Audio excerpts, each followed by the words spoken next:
Welcome, gamers, to this week's episode of Last Call Gaming. We're on episode number 117. My name is Craig Perales, and joining me, as always, to the end of the year, Andrew Montemayor. Spartan117. Ooh, any particular hint? You getting further in your Halo play? I'm done. I mean, I'm talking just multiplayer. You just gunning through it or what? Yeah, I have not played Call of Duty at all, surprisingly, because I've just not stopped playing Halo. Ooh. It's been far better than anything like Call of Duty's done. It's definitely been the seasonal multiplayer of the year, hands down easily for you and I. Yeah, I'm glad somebody came through. Yeah, so I just want to let you guys know that this will be Andrew and I's last episode of the year, but since there is still next week for the New Year's week, Andrew and I are going to be uploading one more video that is the top 5 games we have of 2021. You still looking forward to that? I hated every game I played this year. So you guys can look forward to that, just so we're not leaving you guys hanging. You guys will still have one extra video before the year comes to an end. So before we get cracking, guys, I just want to remind everybody, if you're watching the YouTube version of this show, make sure you guys like, comment, subscribe, and share this video to as many people as you guys can. If you want to, check out our Linktree link. That'll redirect you guys to all of our social media, including Facebook, Twitter, and Instagram. And if you guys are listening to the audio-only version of this podcast, make sure you guys check out Anchor. That is the home for Last Call Gaming. And from there, it can redirect you to various different podcasts. So, as you guys know, we like to drink beer, so this will be the final beer on the show for 2021, and Andrew actually picked this out. Before I break it down, Andrew, any particular reason why you wanted to go Big Wave?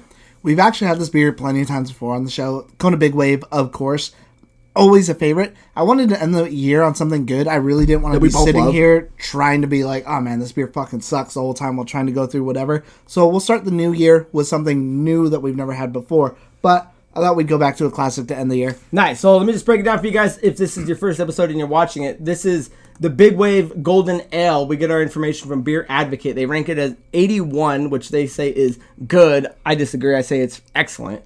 This is a blonde ale. This is an 81? It's an 81. I always thought it was higher. I thought it was like 88, 89. It's hardly ever that I'd like score a beer like a 10 out of 10, but this beer is like a 10 out of 10. It's fire. So it's a blonde ale American, 4.4%.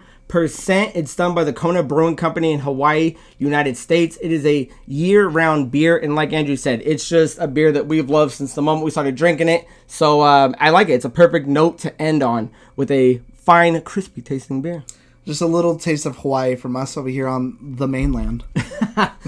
So guys, if you have a cocktail at home or you got a beer, make sure you drink along with us. So before we get into our main topic, Andrew and I like to do What Are You Up To?, where we take a minute to kind of talk about what we've been watching, what we've been playing, and if we got any cool, interesting plans lined up. So Andrew, would you like to go first or second? I'll go first. What do you got? I've been just smashing more Scarlet Nexus. I'm absolutely loving the game, but I'll probably end up talking about that more next 2022? week. 2022? Could be. I did actually go see Spider-Man No Way Home. Absolutely love that movie. That movie's like solid. Yeah, I knew you'd love it, Reggie. 9 out of 10, 10 out of 10. For sure. If you're waiting to go see that movie for whatever reason, don't wait. Go see it. I finished the Xbox Power On documentary, all 6 episodes of that. That is probably maybe next to that. I think what Game Wars? Game Wars, which was the more Sega focused one, but it's about the Sega Nintendo. I would maybe put this right behind that as my favorite one, because that one's really good, and maybe even up there too with like that indie game one, because that one was always really, really good too. But this one was an absolutely amazing documentary. I can already say I'm actually already wanting to go through and watch it again. Which Me too, I just so I can kind of cement myself in more of that knowledge, because it's a 6-piece documentary that I think it's the easiest way to look for it would be on YouTube, right? Yeah, on YouTube. It's super easy to watch. I think each episode's like 40 to 50 minutes. And I don't think there's ever a point to where I'm saying like, dude, this is boring. Like, come on. Like, get on with it. Even when they're just talking about Microsoft as a business and solely doing like, just Windows and whatever. Everything they talk about is like super interesting. Other than that, I'm not really doing too much else. I'm actually getting ready to go on a Christmas trip around this time of the year. I go to visit my dad. So it's about a 4 to 5 hour drive. I make that drive there, spend the day there, and then turn around that same day and come back. So that way, you're not there for the weekend or anything like that? Nope. I make the drive up there, hang out for the day, and then come back down because Christina has her family in here, and then my mom lives here too. So then I have to do 2 more Christmases here. Do you have 3 Christmas that you do all together? Mm-hmm. Ooh, wild. At least you have like man. 3 within like a 10-minute drive. drive. I got a 10-block radius in this direction. So yeah, super interesting stuff. You all set with that? Yeah. What about you? So what I've been up to, guys, is what I was watching is I started the Hawkeye show maybe 2 or 3 weeks ago, and that's Marvel's new show that's on Disney Plus.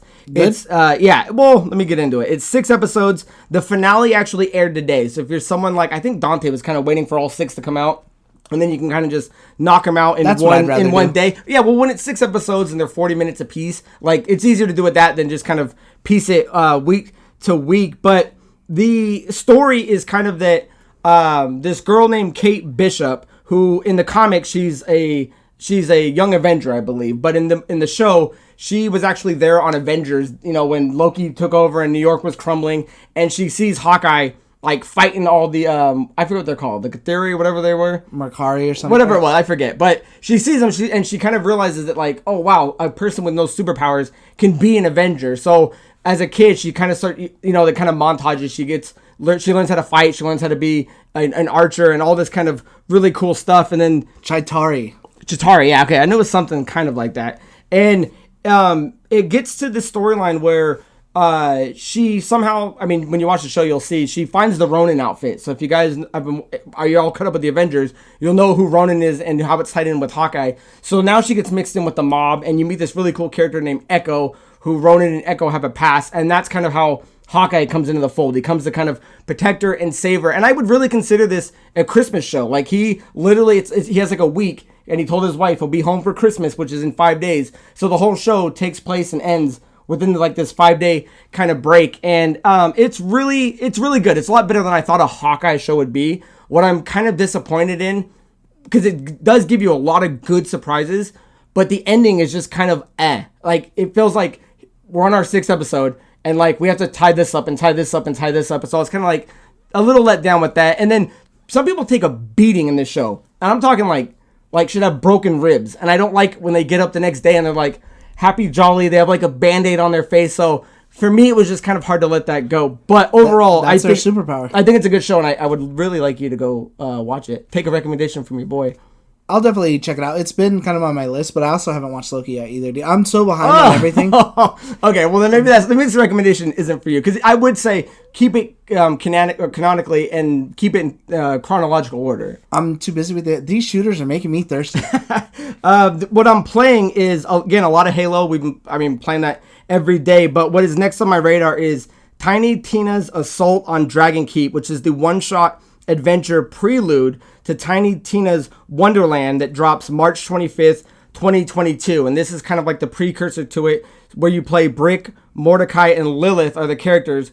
And they're playing a version of D&D called Bunkers and Badasses. And within it, you get to play 6 different characters that are kind of D&D themed, but Borderlands skinned. And you get to play Axon the Commando, Gage the Necromancer, Krieg the Psycho, Maya the Siren, Salvador the Gunzerker, and Zero the Assassin. Now, to me, this is like right up my alley. This is a perfect mix of Borderlands and fantasy. But I would say, even if you're into D&D, this game may not be for you. I would say I would lean more towards you've got to be a fan of Borderlands to want to play this game. Because I know you even as a fan, or when you beat 3 with us, I don't think you're a huge fan of Borderlands. Yeah, I'm not like crazy clamoring for it. I mean, it does look cool, and maybe not this thing because I got too much other stuff. I might jump into actual like Tiny Tina's thing with you when that comes out. But as far as this thing goes, I mean, I've got too much other stuff that I'm not going to like put it ahead of anything else. So, I mean, check it out. It's on sale right now. There's a big ass sale on Xbox and I believe PS5 as well that goes until January 2nd. This one-shot adventure was $4.99. So, I mean, there was no way I could pass that up. I'm like, hey, $5. I'll definitely check this out. And I'm looking forward to playing it with Geno. That's who I've been waiting on. So when he watches this, he knows that he's behind on the time. And for those of you that don't know and you are playing Halo, there is a seasonal event right now going on. It's where you just have to play one game daily. Make sure you get that game daily in because it'll give you a reward, whether it be like a skin or like a little emblem or something like that. But once you miss that day, you cannot go back and get it. So make sure you do that. Yeah, nice point out. So with what are you up to is down and out of the way, guys, let's move into kind of really the only story Andrew and I are going to be going over, and that's highlighting a few games that came out during 2021 that possibly didn't get enough shine that we think maybe they deserve. Now, that's not saying these games didn't come out to great reviews and a lot of, well fanfare, but it kind of seems like when they dropped, they were played, and then 2 weeks from now, or 2 weeks later, no one was really talking about it anymore. Is that fair? Yeah, I think the best way to describe them is like an honorable mention, and just for what they did, what they brought to the table. And I mean, some of them are more just they were the first one in the new generation to get in and kind of really show off what they could do versus, man, this game might not be a 10 out of 10, a 9 out of 10, but it did lots of new things where, it was the gateway to, right, this is the first game to kind of really see what the console could do. I wouldn't put it in my top 5, but I'm glad that I played it. Definitely. Well said. And I got to say, so the way we're going to kind of break it down at first is I'm going to talk about a game that I played and beat. Andrew will talk about a game that he played and beat. And then we'll talk about 2 more games that we both had a chance to play and beat. So we're essentially giving you 4 good games that if you are looking for something to play in your backlog, this might be something to check out. Or if you're looking to get them, everything's on sale right now. And I'll tell you where you can get it for the best price. So I'll start it off with the game that I thought was really well done, but not talked about enough, especially for the franchise that it's a part of. And that I forgot it came out this year. Dude, so did I. I was looking at all the games I beat, and this was the one that caught my eye, and that is new Pokemon Snap. And the synopsis is, new Pokemon Snap is a 2021 on-rails first-person photography game developed by Bandai Namco Studios and published by Nintendo and the Pokemon Company for the Nintendo Switch.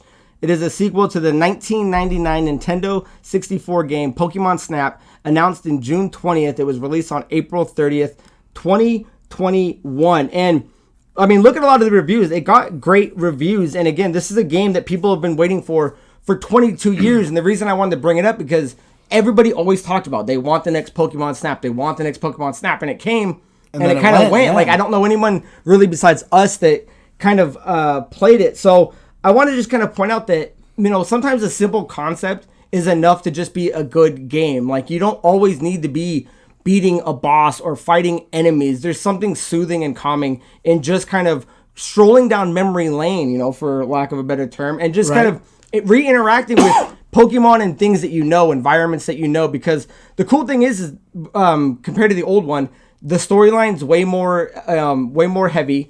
Todd, who you play as in the first one, comes back as a character that you get to interact with in the second one. And you get a bunch of items. You get things like the Fluff Fruit, the Illumina Orbs, the Melody Player, the Neo 1 Turbo. So there's just so much to do in terms of just going down a level, throwing out something, catching a shot, trying to make that 3-star catch.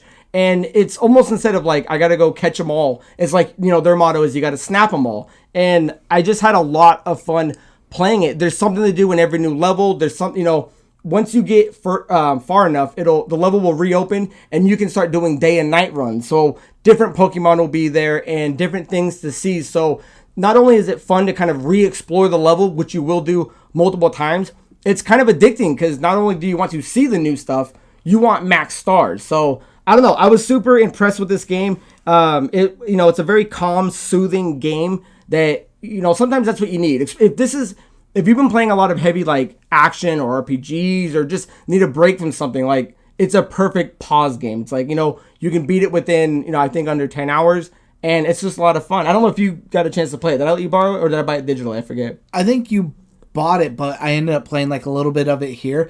And I didn't really follow up with this game after it came out, so I don't know if there is something, but in my mind, I think this is the perfect kind of game that would really benefit from DLC, because for something like I don't know how there hasn't been, yeah. You could really take it anywhere, and maybe that would have prolonged this game in the conversation, because you could easily crank out another island or just a completely different continent, just a whole new area, and maybe, make it like 5 levels or something like that, charge like $10 or something. And that's like a whole new thing that you could do, because it's all about just replaying those and seeing everything that there is to see, because you can't see that in one go. So this is something that would highly benefit, I think, from normally I'm not like pro DLC, like don't get out there and make it just for the sake of making it, but this is something I think that could definitely benefit from it, and I wouldn't be mad if they put something out about it. Yeah, and well said, because not only could you just add a new map, but it lends itself to, you didn't see every Pokemon. I mean, I don't know the count of Pokemon off the top of my head, but I know it's probably well over 600 at this point.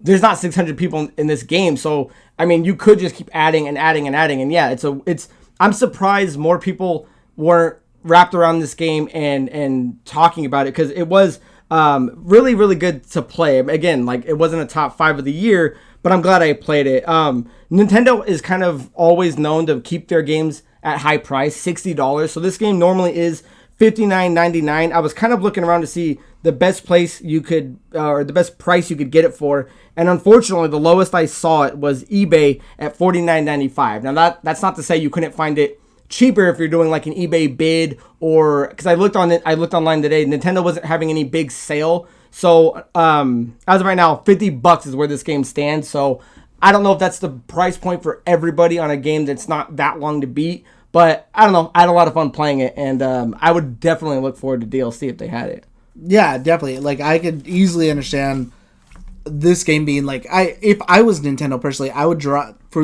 at least the win or something, drop the price of this game to like $30, $25, and I guarantee you it'd probably sell gangbusters, especially for people who are getting new Switches. It's a perfect game for like children too, on top of old fans. Yeah, and the other thing I wanted to point out before we moved on to the next one is it kind of shows that Pokemon Company is kind of doing what Star Wars is doing. They're finally not letting one company make all their games, because for the longest time it was just Game Freak making the Pokemon games, and recently they had Niantic have huge success with Pokemon Go, and now Legendary Pictures is doing Detective Pikachu. So I'm super excited that Bandai Namco was able to grab the reins on Pokemon Snap and get the game going while the other Pokemon games are having success. So I just wanted to point that out, because if we're having more Pokemon games, I would like more people to develop it. Yeah, nothing wrong with that.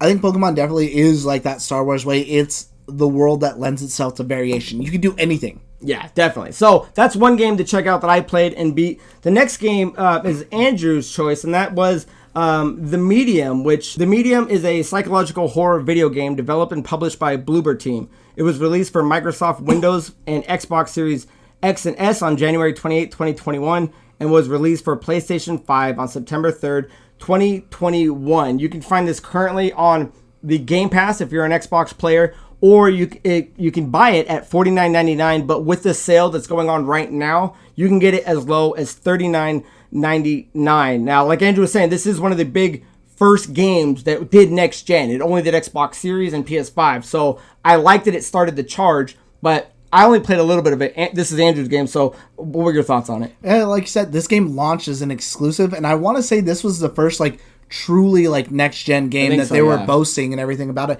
and it was actually a really good looking game.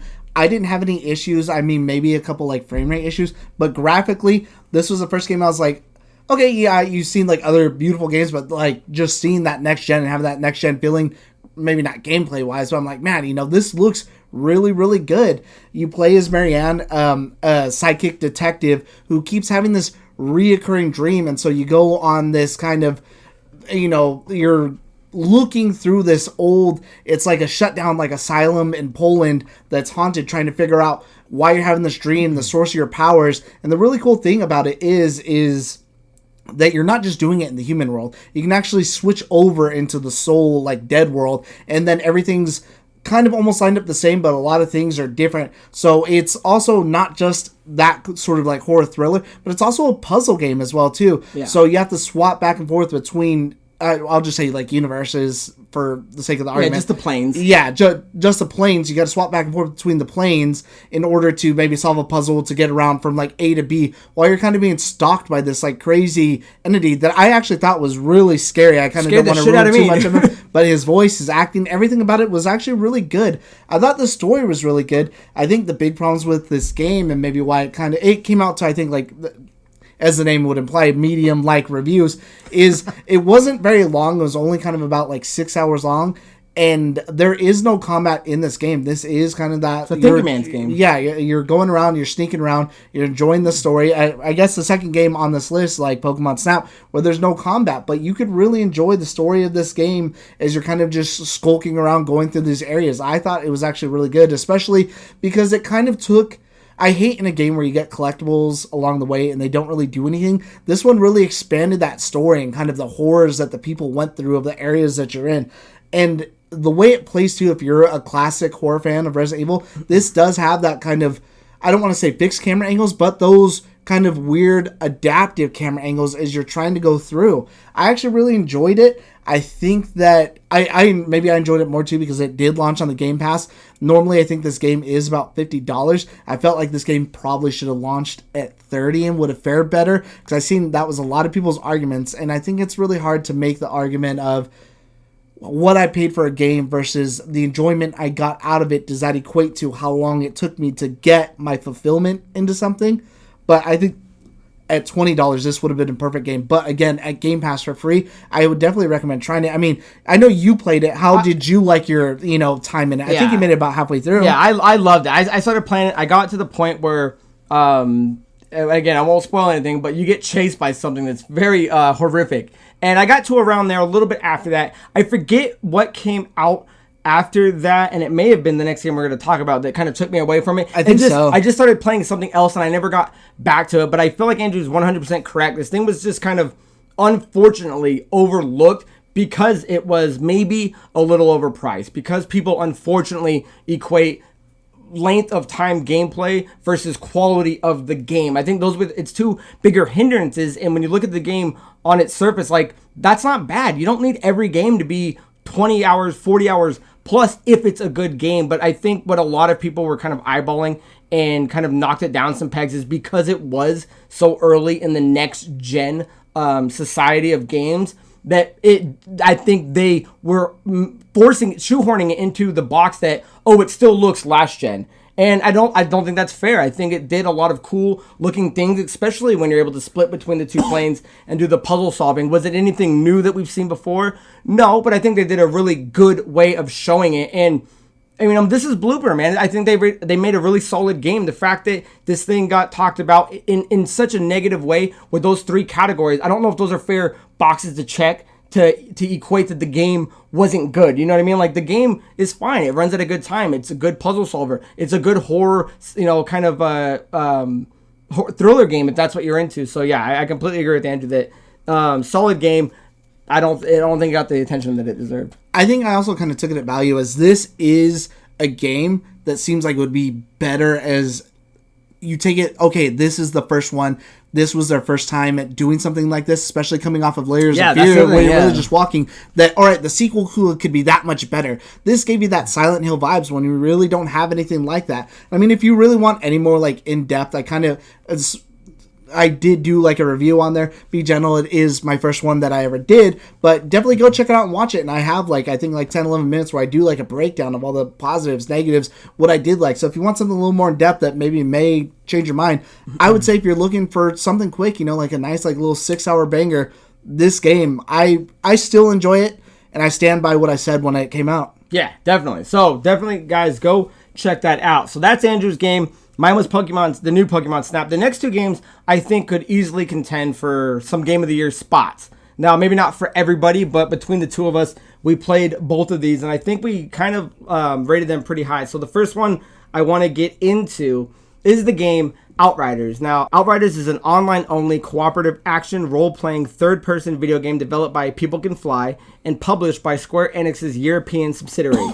It was released on April 1st, 2021 for Windows, PlayStation 4 and PS5, Xbox One, X Series X and S, and Stadia. So this was a big game that kind of came across all the platforms, and I gotta say, it was a lot of fun. The thing about it that was kind of odd to me was that there's only 3 players at a time. So unlike a lot of other games, when you squad up, it's usually 4 or more. This one's limited to 3, but it had 4 classes that you could choose from. So it was odd because if you did squad up, you would never be able to kind of utilize everyone's abilities and powers. So that's kind of, I mean, if you look at it from the other angle, kind of a cool thing. Now you got to realize, okay, well, what complements themselves the best? And the 4 classes that they had were the Devastator, which was a close range tank. I think that's what I went as. Yeah, I think it was. Yeah, the Pyromancer, which was the medium range Conjurer. The Technomancer, which was long range support. The Trickster, which was close range, more hit and run, and they use the space time. I used the Trickster. I know Geno used the Pyromancer. I think you and Dante both went Devastator. Yeah. And the game is interesting because it is something when you kind of push through it and fight all these enemies, you do collect loot, and you do get to build these different kind of skill trees to kind of figure out how you want to play the game. But the end game kind of stuff was figuring out these set pieces you were going to do for gear, and then you would do these runs to kind of, like any other game, like, I don't know, like maybe closer to like a Destiny, you'd go find these loot drops, which at that point could get kind of grindy, but that was kind of the fun. That's the point of these type of games. The only thing I would kind of say, which was a little, I guess anyone would think be on the bad side, was the cutscenes were kind of bad. They were kind of a little janky when you were watching them. For sure. There was a lot of fade to black, and then it was just like, start the next scene. Rough cuts. Yeah. And then the dialogue was, I wouldn't say the best, because that story had potential to be fire. And it kind of just seemed like it was smashed into something, and it was really short. But what the saving grace, which is why we're talking about it, is the gameplay is a lot of fun. What you can do with your friends online playing is a lot of fun. Me, Geno, Dante, Mandrew, when we were playing, like, there's potential here. This thing has potential to be something more than what it is. I hope this game doesn't stop where it's at, and I'll get into something in a second. But I don't know. I had a lot of fun, and for a brand new IP, especially coming out of People Can Fly, which is an awesome little studio, and then being backed by Square Enix, unfortunately, Avengers was something that hurt this game, and I had a lot of fun. So, what were your initial thoughts on it? I think this kind of is almost like, I don't want to say like the Medium in the same way, but it is the first game to come out in a new IP from a studio who normally doesn't do something like this, trying to figure something out that, although I did have an amazing time, they obviously had the rough cuts and everything that we were talking about, that I could see the sequel being far superior, and I do hope that they continue the line. I mean, I had a great time playing this thing. It really felt like Destiny in a time when I had like nothing else to really play that is like that. I think the last thing I played that's even remotely anything like this would be like Borderlands 3, and I know that's more your thing, but I had more fun playing this than I did playing Borderlands. Like, this just kind of connected with me a lot better. I did like some of the individual bosses and like how they have like their different powers. Like the first dude has all that like lightning and stuff. It was really pretty cool. Crazy. You have to be a fan of looter shooters. I was a big fan of it. I think my more negative that I had when playing this thing is that I kind of feel like it almost had like that Gears of War effect. Like, Gears of War was cool when it first came out, but by like the third one, everything's just so gray, dark, and cold, and everywhere it kind of seems like it's almost like the same area, except for like kind of when you go to like the swamp area in this thing. Right. But I did like that it almost had one of my favorite things, and I always bring it back to this, but I'm sure there's other games that do it, like Final Fantasy 12, like the hunt system. We're going to give you a bounty, go out there and kill this fucking special monster, and then do whatever. I felt like there was some like variety during the enemies that you're fighting, and that's something that I appreciate, because I hate more than anything when you're playing a game where you're just fighting like the same like faceless fucking people over and over, or a monster that looks similar to this monster, but it's just slightly green bigger. And red. Yeah. And so I hate that. I mean, I would have to agree with like almost everything you said. I thought this game was a really, really good one. Not a top fiver, but definitely a step in the right direction that I want to see more of. And I think it's something that hopefully they can nail with the second one, because they have kind of the right idea and the right formula. I think they just really kind of need to double down on it and really give it that smooth overness and make sure that everything runs perfect, versus, all right, here's our first attempt. And again, that's why I can forgive it. For being their first attempt, they did a solid job. I mean, there's a lot of people that praise this game. I mean, you got solid gameplay. You've got a cool thing where the world tiers stack, so you can easily shift between a higher difficulty and a lower difficulty, and then based on that, you can get bigger loot drops. You had the custom builds you could do. Like Andrew was saying, the boss fights are epic. There's big boss fights you can do in this game. There's something there. They did something right. And I wanted to bring this up because this just recently came out, that the Outriders New Horizon update came this week. And this was on November 15th. So by now it's been out for almost a month and a half. And it's making some big changes to the game. The update is free and adds some highly requested features to the game, including new appearance options, new content, and some highly requested quality of life features. So if you were someone that played it day one on like the Game Pass where this was a Game Pass game, and you didn't like it, or maybe you ended it and you're like, okay, it could have been better. I haven't gone back and actually seen what the new update does. This could fix probably a lot of the things Andrew and I maybe had an issue with. So if it is your first time jumping in, I would definitely say now's the time to do it, because normally this game runs at $59.99, but with the sale going on right now, it's on sale for $19.79. I would say perfect entry point. For sure, perfect entry point. Get it.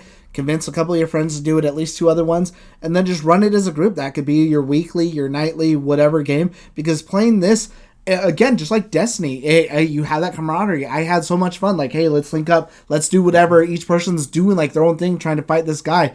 I actually even he's gonna fight that guy. I even jumped in crazy underpowered because Craig and Dante were so far ahead of me. I ended up catching up to them. But there's a while where like, okay, these guys are fighting a lot of the monsters. There's the big fucking monster that will instantly kill any of us. But I'm going to lead him in a circle while they're trying to get everything else done because it's just as hard for them as it is for me. So I'm still feel like I'm doing my part. I didn't feel like I got carried through that game either because it was still just as hard for both parties. So the one thing I did want to point out, and this is comes from Forbes, is I remember a while back, and it kind of spaced my mind until I was doing research on it, was People Can Fly, who are the guys that actually developed it, kind of had some money issues with Square Enix, and they weren't getting paid the royalties of this. So I just wanted to bring this to you guys' attention just so you're aware of it. This goes as far back as, I believe, August. Yeah, August 17th. So maybe since then. I don't think I ever saw that. Okay, yeah. So let me read this to you guys real quick, just so it's knowledge that you guys have. And this is why I was saying earlier, like if they make a number 2, I hope it has all the potential in the world, but this could possibly be why there isn't. So, and again, Game Pass may or may not have contributed to that being day one free to play for the Xbox players. So, from Forbes, it says, the long-term future of Outriders may be in doubt as the reality on the ground is not as rosy as Square Enix has indicated near launch. When Outriders was released a few months ago, Square Enix said they were happy with initial sales and its player base size, but as time has gone on, People Can Fly is now speaking up about the rather bizarre situation currently going on with the game.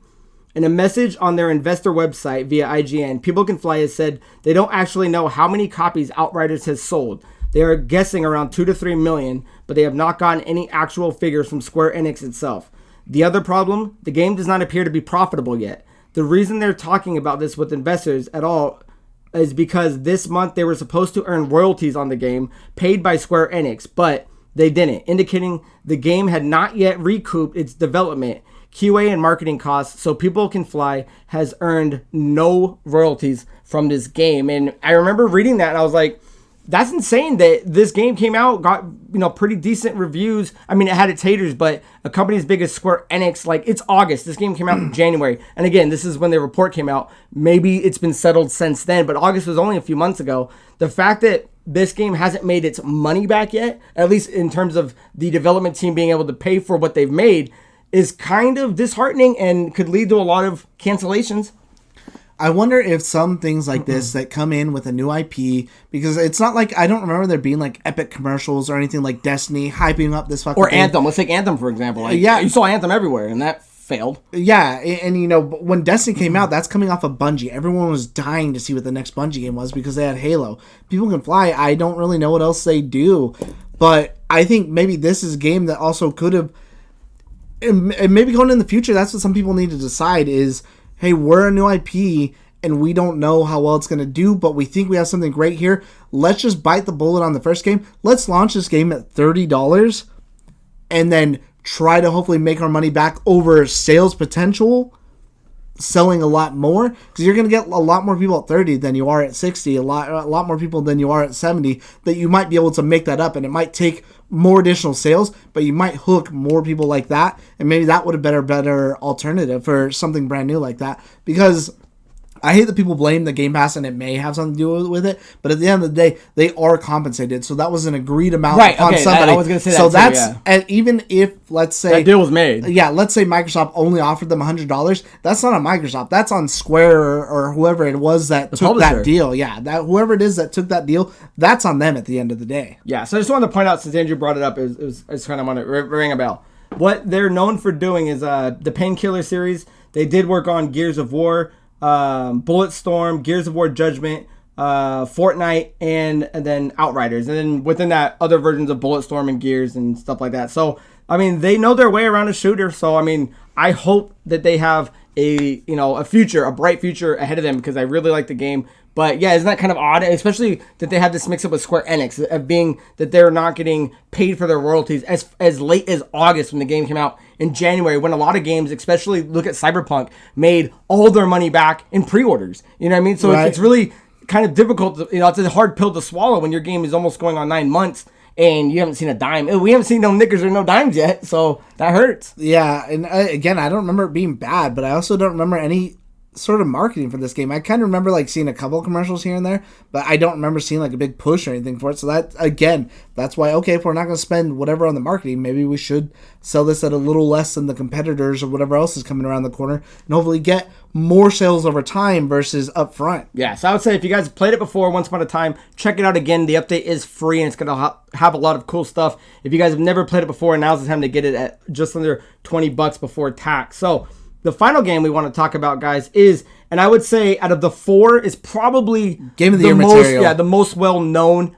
This game did get its shine of light. Andrew and I just kind of want to bring it up so you don't forget about it. It was just up in the Game Awards for Best Indie, and that is Death's Door. So Death's Door is a 2021 action-adventure video game developed by Acid Nerve and published by Devolver Digital. It was released for Microsoft Windows, Xbox One, and Xbox Series X and S on July 20th, 2021, and for the Nintendo Switch, PS4, PS5 on November 23rd, 2021. So right now, this game launched at $19.99. So this game was already extremely affordable and extremely worth the price. But if you look online for the sales that's going on, it's going for $14.99. So you can get this thing for $15. And like I was saying, it was up for Best Indie. So it's not like this game isn't still talked about. But between the circles that Andrew and I run in, I feel like only you and me have played this game. And that's kind of like a shame. This game deserves to be played by everyone. I feel like for $20, it's worth your time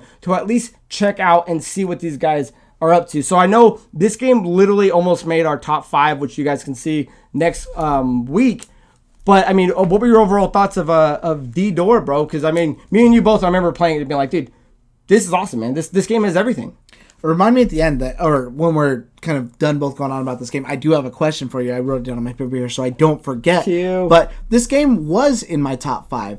I actually just recently axed it from the list because there's something else that I kind of want to talk a little bit more about because it totally just gripped me, totally just got me. But this game, by all means, is everything that I absolutely love. This game is pretty much a Dark Souls miniature clone. Like that, and that, I mean that in the most sincerest and best of ways. As anyone knows, I'm a huge Dark Souls fan. This game is crazy challenging. It doesn't really tell you where to go. It doesn't tell you what to do. It just gives you kind of like an idea of what to do. Like, hey, you should go fight the frog boss, or I forget what his name. Obviously, they all have names. Yeah, we beat it a while ago. Fight the pot witch. Go and fight her, but it doesn't tell you where she is, how to get there. There's all kinds of enemies that are there, few and far between. Like, this game had beautiful music, beautiful art design, had an absolutely amazing story. This is something that I am crazy for, like, a sequel for. Like, and I don't know how they would do it with the way this story ends, but I absolutely loved it, and I love more than anything how, like, self-aware this game is, because you do play as like a crow that's collecting souls, but you're doing it for like a business office where there's all these like pencil pushers and people pushing papers. They're like, I have to do all this fucking paperwork and this and that. Death is a business and they just process the paperwork. And it's just so hilarious. Like, it's so funny. There's so many funny parts about this game, and a game that's like incredibly dark, but it captures that Dark Souls feeling of like, this world is like dreary, dead. Like, you meet people who are just fucking absolutely miserable. Yeah, one of the things I just kind of wanted to make sure people knew, because we talked about this a few episodes back when Andrew and I first brought up Death's Door, was that the developer Acid Nerve, at the time of when we originally talked about it, was a 2-person team from Manchester, UK, which, you know, with their success has now gone into being a 3-person video game development team, creators of Titan Souls. The current employees are Mark Foster, lead programmer, David Fenn, lead composer, and Andrew Gleason, who's the lead artist. And I just want to give kudos to those guys. This game has a lot of things that would rival, I would say, most AAA games that came out this year. I mean, it can't compete with top budget EA and Ubisoft, but I would put this pound for pound against a lot of other games that I played this year as being superior. I mean, it had phenomenal combat. It had a variety of different enemies. It had calculating boss fights that you had to figure out. I mean, you couldn't just, it's not the same thing. You can't run in and just hack and slash. Like, everybody has a form. And then it had secret bosses. It had puzzles that if you can't figure them out, you're not getting past the level. You've got to explore. The key thing was, as much as and as fun as the combat was, it's about exploring these levels. It's about figuring out what's there, who's there, and how you have to move on. And it also gave the character more than just a weapon. You had spells, you had gadgets, you had things. There was three different ways you could play this game, and obviously certain enemies had weaknesses to some of those things, but it was up to you to play how you wanted to. You weren't just being beholden to just being a weapon thrower or a spell chucker, but like Andrew kind of pointed out to earlier, it had a serious tone. The main concept of this game is death, and your one role in this is to go and collect people who are afraid to die. And when you look at it on its surface, like, this game could be played by anyone of any age, I suppose, because it is kind of more like a Zelda meets Dark Souls kind of hybrid. Right. But when you look at what the serious like subject matter is, like, it's pretty adult stuff, man. When you meet these guys, it's not that they're villains and they're bad guys that are conquering lands. They're people that made a pact with somebody for eternal life so they don't die. You know what I mean? Like, that's pretty heavy stuff. And for this game to come out, and especially for that price point, I think it's something that a lot of people should check out. And in my mind, I think it probably should have won Indie Game of the Year. But I'm glad Kena Bridge of Spirits did. And we're talking about the Game Awards, of course. But yeah, I can pick flaws in every other game we've talked about. I don't think there's anything bad I can say about Death's Door. No, super tight. And I think what I also really loved about it is the level diversity. You find yourself in a cemetery, then you find yourself in a swamp, you find yourself in like the Himalayas skating over ice. It really kind of had everything. And the question I had to you, and what's different to me is like, this is my kind of, like, everyone knows I fucking love Dark Souls. I beat all the Dark Souls. This game is hard. It is challenging. I still highly encourage you to get out there, try it. Definitely don't give it up. I've walked you through a Dark Souls game. We went through. We played 3 or 1. We did 3. 3, yeah. We not walked you through. It was still hard. We still had our challenges. We had amazing fun. Do you think, had you not played that you still would have tried to stick by this game with how hard it was? Or do you think, like, because when you played Dark Souls, as tough as it was, you absolutely loved the challenge. You kind of almost, your biggest thing was just like, I love everything about this game. It's just hard to get into something where I don't know where the fuck to go. But having someone say, okay, we need to go here, we need to do that. Now I can try and overcome these challenges. That was the better part for you. It's just, you hate having to figure, fuck, where do I go? Because it's so vast and everything. Do you think you would have stuck to this game had it not been for Dark Souls? Because I didn't help you with this game. Yeah. We didn't talk about this game until each other beat it. So I had nothing to do with your experience in this. Because this game is kind of Metroidvania, if you want to look at it in that terms. It's find something here, go back and recollect, and then go back. And it's up to you to remember that kind of stuff. If it wasn't for me and you playing Dark Souls, because that is not my cup of tea. That is not a game I would have Andrew's been telling me, dude, let's play it. I'll play it with you. Finally did it. I don't love it like Andrew does, but I had a lot of fun with it, and I don't think I would have appreciated what was going on in Death's Door if it hadn't been for that experience. So I get the concept that, like, these games are no longer just being to those particular games like Dark Souls or Sekiro. It's branching off, because even when I played Darksiders 3, it definitely had Dark Souls vibes. So I super appreciate the concept of like knowing that. Would I have kept with it? Yeah, because I think the subtle difference is, unlike Dark Souls, there's an easy mode on Death's Door. Right. Or if it wasn't so much an easy mode, me and you both played for one of the hardest achievements is you have to beat the game with the weakest weapon.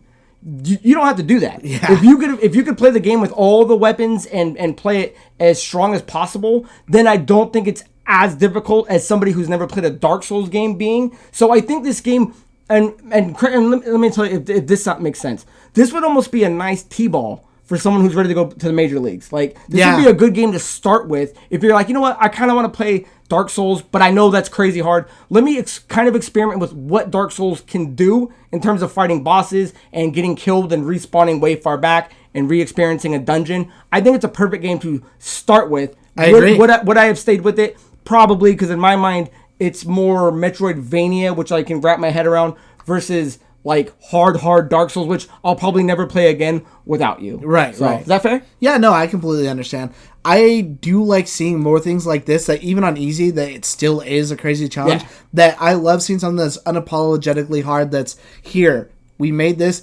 We're not compromising our vision. If you can beat it, you can beat it. If you can't, sorry. Like, maybe it's just not for you. It's a pay attention game. You gotta listen to the story and know where you're going. So guys, those are 4 games that Andrew and I were able to play and beat, and for right now, you can get them for a great price. So if you guys have been looking for something to play, check them out. If you guys have been sleeping on these games, now is the time to get it. So before we end for the year, guys, I do want to we're gonna skip riffs because we want to make it. This was supposed to be a shorter episode, and we're already running probably about full length. So let's just get into questions of the week, and the first one comes from Daisy Bailu. I think I'm saying that completely wrong, so apologies, Daisy, if I'm saying your last name wrong. But her question is, how long have you guys been playing Halo? Because we've been talking about Halo, I think, every week for the last 3 weeks. So when did you jump into it? Because I was old enough to be there when it came out. I would have been in 8th grade, I think. You had to have been a lot younger than that. So no, I had Halo 1 when it came out. And what grade? You had to have been like 6th grade? What year did it come out? I don't remember what year. November 15th, 2001? 2001, so I was 11. So I do remember having... You're the oldest brother. It's not like you had a cousin giving it to you. Like, your parents bought Halo for you? Yeah. No, we got... I remember having an Xbox randomly. An OG Xbox. I remember it being so fucking big. Because I also had a GameCube and a PlayStation 2. And they just randomly got it for us. Because I don't think we asked for it. That's not bad. I don't remember seeing, like... I don't remember the hype for Halo 1. That's the thing, is I remember playing Halo 1. I remember having a lot of fun with it. My love for, like, Halo, like, love for it, didn't come until Halo 2. Right. So I remember I think a lot of people's I remember the commercials for Halo 2. I remember the hype behind Halo 2, like, even being a little kid. I remember telling my parents, like, I want Halo 2. Please get me Halo 2. I remember the cover of it. I remember absolutely everything about that. Yeah. So Halo 2 is more the pinnacle where I really started to love it, but I have been playing it since Halo 1. Yeah, if I'm remembering correct, and Geno can jump in the comments and correct me if I'm wrong, I don't think we had Halo day one. At the time, we were still mainly just Sony. We were on the PS2 and stuff. I think if I'm remembering right, Halo came in, we got an Xbox probably around 2002, 2003, because that's where we would have been in high school, and that's when I remember people coming over to my house to play it. Because Halo 2, I think, came out in 2004, and I know I had that day one because that's when I was working at Game Exchange, and I remember I was able to buy it a day early, and me and Nick Stump played it like all night and before the midnight release. So Halo 2 is definitely the main entry point, I would say, for me and a lot of other people. But one, I mean, I would say probably if it wasn't that first year, it was definitely the year or so after, and it was fantastic. There's Beaver Creek and things like that, and when you're playing the old school pistol, like, it was fantastic. But yeah, Halo 2 is where I think it cemented a lot more players into that world. So yeah, I agree with that. Okay, so thank you for the question, and leave your answer down below. And the final question comes from Tamsin Sawyer, and they write, I love the holidays. Do you guys have any holiday traditions? Anything you do and I guess it doesn't necessarily have to be Christmas, any holiday. Do anything like on July 4th or New Year's or... Well, besides driving, I mean, generally... Besides driving? Yeah, besides lots of it's that driving... time of year. Besides lots of driving, the only holiday that I usually have a tradition and try to do something for myself is on Halloween, like this year, like watching the 30 Days of Halloween, watch a horror movie every single day. That's the only tradition, and that's not something I've made personally or anything like that, but that's the only thing I really observe, besides 316, which we started, and don't make it every year, but do try to get onto that every single year. So yeah, that's probably like the only two things, really. Other than that, Christmas, just Christmas, generic, besides, driving back and forth. I guess, thinking about it, I forgot what was I watching earlier? Oh, I was watching a replay of, what's that other Batman name that's not made by Rocksteady? The other Arkham game.